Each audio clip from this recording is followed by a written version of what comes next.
শিকাগোর ব্যস্ত রাস্তায় এক মুহূর্তের জন্য থমকে দাঁড়িয়ে যদি আপনি সেই হোটেলটির দিকে তাকাতেন, তবে আপনার মনে হতো এটি বুঝি এক আভিজাত্যের প্রতীক। কিন্তু সেই সুন্দর ইমারতের প্রতিটি ইটের ভেতরে লুকিয়ে ছিল শত শত মানুষের আর্তনাদ, যা কোনোদিন বাইরের পৃথিবী জানতে পারেনি।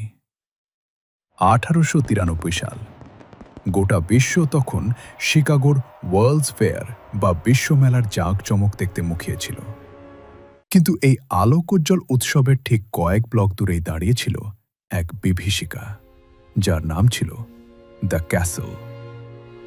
এই হোটেলের স্থপতি ছিলেন একজন সুপুরুষ ডাক্তার, যার নাম H.H. হোমস। হোমসের চেহারা ছিল অত্যন্ত মার্জিত এবং তার কথা বলার ভঙ্গি যে কাউকে মুহূর্তেই মোহাবিষ্ট করে ফেলত।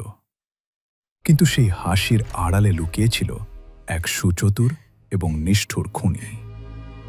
হোমস যখন তার এই বিশাল 3 তলা হোটেলটি তৈরি করেন, তিনি এক অদ্ভুত কৌশল অবলম্বন করেছিলেন।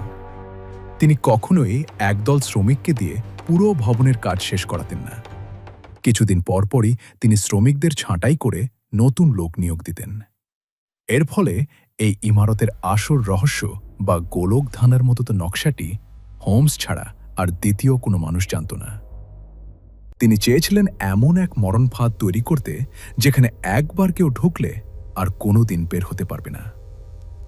আপনি যদি সেই হোটেলের অতিথি হয়ে আসতেন, তবে আপনার জন্য অপেক্ষা করত এক রক্তহিম করা অভিজ্ঞতা। সেখানে ছিল এমন সব গোপন গলি যা হঠাৎ করে দেয়ালে গিয়ে ঠেকে যেত। ছিল এমন সব সিঁড়ি যা ছাদের কাছে গিয়ে কোনো কারণ ছাড়াই শেষ হয়ে যেত। 100টিরও বেশি ঘর ছিল এই হোটেলে, আর প্রতিটি ঘরের দরজা এমনভাবে তৈরি করা হয়েছিল যে তা কেবল বাইরে থেকেই খোলা সম্ভব ছিল। সবচেয়ে ভয়ঙ্কর ছিল সেই ঘরগুলো যা সম্পূর্ণ শব্দরোধী বা সাউন্ড প্রুফ ছিল। সেই ঘরের ভেতরে কোনো মানুষ যদি গলা ফাটিয়ে চিৎকারও করত, পাশের ঘরের লোক সেটি টের পাওয়ার কোনো উপায় ছিল না। হোমসের শোবার ঘরে ছিল এক বিশেষ গোপন প্যানেল। সেখান থেকে তিনি পুরো হোটেলের গ্যাসের পাইপলাইন নিয়ন্ত্রণ করতে পারতেন। গভীর রাতে যখন তার অতিথিরা শান্তিতে ঘুমাতেন, তখন হোমস একটি নব ঘুরিয়ে সেই ঘরে বিষাক্ত গ্যাস ছেড়ে দিতেন। এরপর তিনি ঠান্ডা মাথায় শিকারের মৃত্যু হওয়ার অপেক্ষায় বসে থাকতেন। আবার অনেক ঘরের মেঝের নিচে ছিল গোপন ফাঁদ। হোমস একটি বোতাম চাপলেই সেই মেঝেটি হুট করে নিচে খুলে যেত এবং সেই ব্যক্তি সরাসরি গিয়ে পড়তেন মাটির নিচে এক অন্ধকার কুফুরিতে। হোটেলের সেই বেসমেন্ট বা মাটির নিচের ঘরটি ছিল যেন নরকের প্রবেশপথ। সেখানে হোমস বানিয়েছিলেন একটি পূর্ণাঙ্গ ল্যাবরেটরি। সেখানে ছিল অ্যাসিড ভর্তি বিশাল সব ড্রাম, চুন আর মানুষের মৃতদেহ পুড়িয়ে ফেলার জন্য এক দানবীয় চুল্লি। হোমস ছিলেন একজন শিক্ষিত ডাক্তার, তাই তিনি জানতেন কিভাবে নিপুণভাবে শরীরের হাড়গোড় আলাদা করতে হয়। তিনি সেখানে মানুষের মাংস গলিয়ে কেবল কঙ্কালগুলো বের করে নিতেন এবং পরে বিভিন্ন মেডিকেল কলেজে সেই কঙ্কালগুলো চড়া দামে বিক্রি করে দিতেন।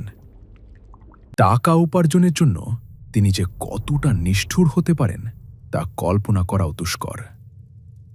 1895 সালে যখন এই বীভৎস ঘটনাগুলো সামনে এলো, তখন সারা বিশ্ব থমকে গিয়েছিল। তার সেই মার্ডার ক্যাসল থেকে যখন বস্তা বস্তা মানুষের হাড় আর রক্তমাখা যন্ত্রপাতি বের করে আনা হচ্ছিল, তখন বোঝা গেল শিকাগোর সেই আনন্দের উৎসবের আড়ালে কি ভয়ঙ্কর পাপ জমা হয়েছিল। তিনি 27 জন মানুষকে হত্যার কথা স্বীকার করলেও ধারণা করা হয় তার হাতে প্রাণ হারিয়েছিলেন অন্তত 200 মানুষ। হোমস আজ ইতিহাসে মিশে গেছেন, কিন্তু তার সেই আর্কিটেক্ট অফ ডেথ বা মৃত্যুর স্থপতির গল্প আজও আমাদের মনে করিয়ে দেয় যে মানুষের সুন্দর চেহারার আড়ালে লুকিয়ে থাকা অন্ধকারের কোনো শেষ নেই। বাইরের চাকচিক্য আর অমায়িক হাসির আড়ালে যে কত বড় বিভীষিকা থাকতে পারে, H.H. হোমসের এই কাহিনী তার শ্রেষ্ঠ প্রমাণ।